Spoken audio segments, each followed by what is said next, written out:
Esta semana el presidente electo Andrés Manuel López Obrador anunció que centralizará en una sola coordinación lo concerniente a la comunicación de todo el gobierno federal. A cargo de esta instancia estará Jesús Ramírez Cuevas. El próximo mandatario justificó esta decisión en los principios de austeridad con los que pretende guiar su administración y de paso también anunció que se reducirá hasta en un 50% el gasto en publicidad oficial.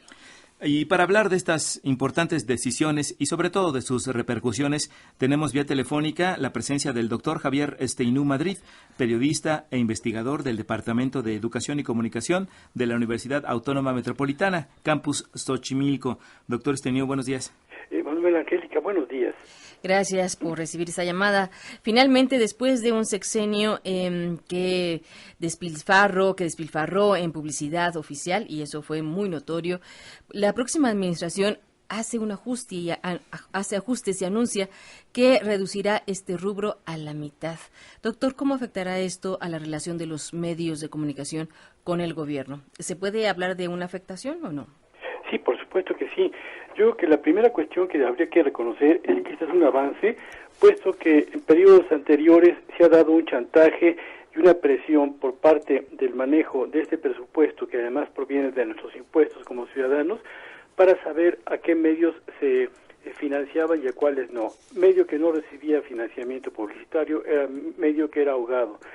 Pero el problema es que ahora que se plantea que se va a reducir el 50% y que se va a concentrar en una sola oficina, desde el punto de vista de la austeridad puede ser esto argumentable y puede ser respaldado. El gran problema es que esto no resuelve la situación de fondo, que es la construcción de la democracia, y que es uno de los aspectos que forma parte del corazón del proyecto de nación que ha planteado Morena. ¿Por qué? Porque se da una superconcentración a partir del control de la información en la presidencia, cuando en la actualidad además ya tendrá controlado lo que es el Ejecutivo, el Poder Legislativo, los congresos de los estados, la Asamblea de Representantes de la Ciudad de México, muchos de los municipios, y ahora se suma el control de la información. Entonces, si el planteamiento central del proyecto de nación es construir democracia, no nada más se tiene que argumentar que va a haber austeridad, sino cómo va a existir políticas para que se pueda construir esta apertura y esta participación ciudadana. De lo contrario, vamos directamente por el camino del autoritarismo, de la probable construcción del pensamiento único, y eso es opuesto a lo que ha sido el diseño del nuevo proyecto de nación. Esta predominancia de un pensamiento único, pues es uno de los grandes riesgos de las medidas que han anunciado desde su punto de vista, doctor Esteinú. Y en términos económicos, ¿cuáles serían las repercusiones? ¿Desaparecerán los medios de comunicación que se sustentan del gasto en publicidad gubernamental?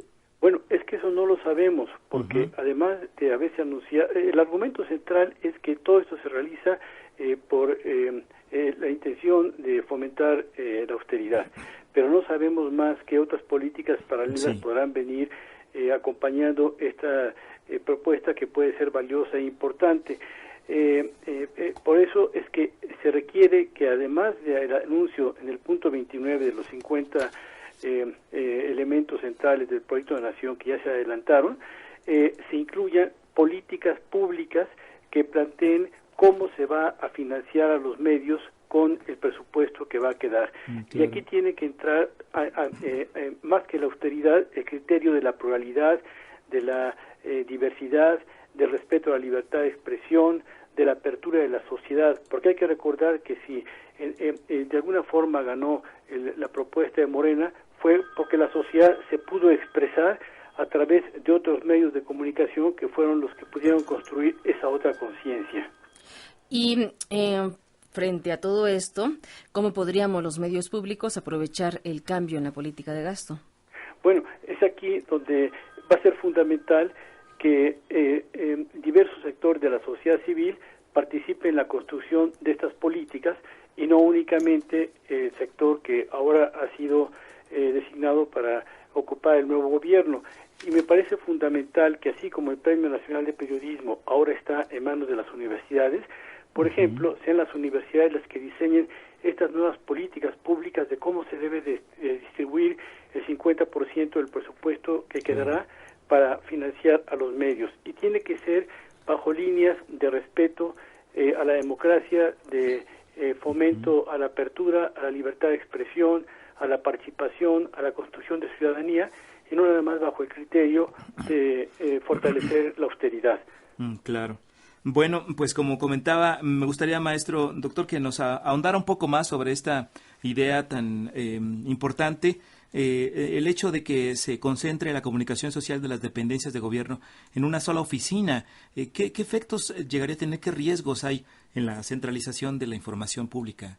Bueno, esto es algo sumamente delicado y espinoso, porque al mismo tiempo que puede darse un ahorro de financiamiento en el gasto de propaganda gubernamental, puede darse paralelamente el fortalecimiento de una estructura autoritaria donde únicamente se financien aquellos medios que hablan bien a favor del gobierno. Ajá. Hay que recordar que ha sido una práctica constante en nuestro sistema político el lema "no pago para que me pegues", y puede volverse a reproducir con ese presupuesto del 50% que quede, que nada más se respalde aquellos medios que sean favorables al nuevo modelo de gobernabilidad de Morena. Y entonces no estaríamos en la construcción de un proyecto democrático, sino de un autoritarismo respaldado por medios austeros, pero que finalmente da la voz exclusivamente a una sola visión de la historia.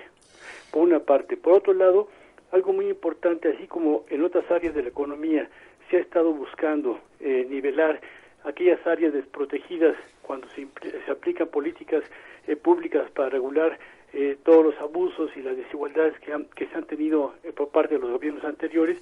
Ahora va a ser muy importante que se tome en cuenta que la cantidad de comunicadores que tendrán que ser despedidos, porque se van a cerrar todas las oficinas de comunicación y de prensa de las oficinas públicas, y por lo tanto esos profesionistas quedarán sin empleo, porque la centralización en una sola dependencia, en el gobernación o en el ejecutivo, no va a permitir absorber a toda esa fuerza de trabajo que son profesionales y que van a quedar sin empleo. Entonces tendría que paralelamente pensarse en una política para proteger a estos sectores que durante mucho tiempo han trabajado dentro del gobierno y que son expertos.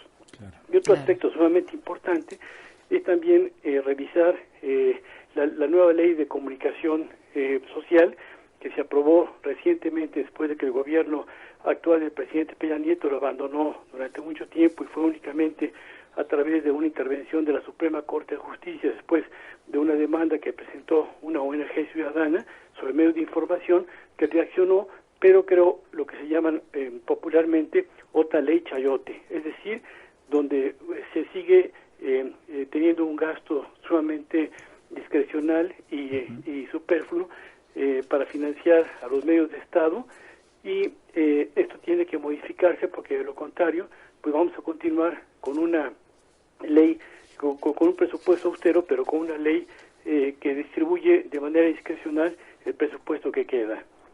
Muy bien, pues le agradecemos muchísimo, doctor Javier Steinum Madrid, por toda esta claridad, periodista e investigador de la UAM Xochimilco. Gracias por esta charla para las audiencias de Radio Educación. Muy buen día. Al contrario, Angélica y Manuel, un saludo. Igualmente, hasta luego.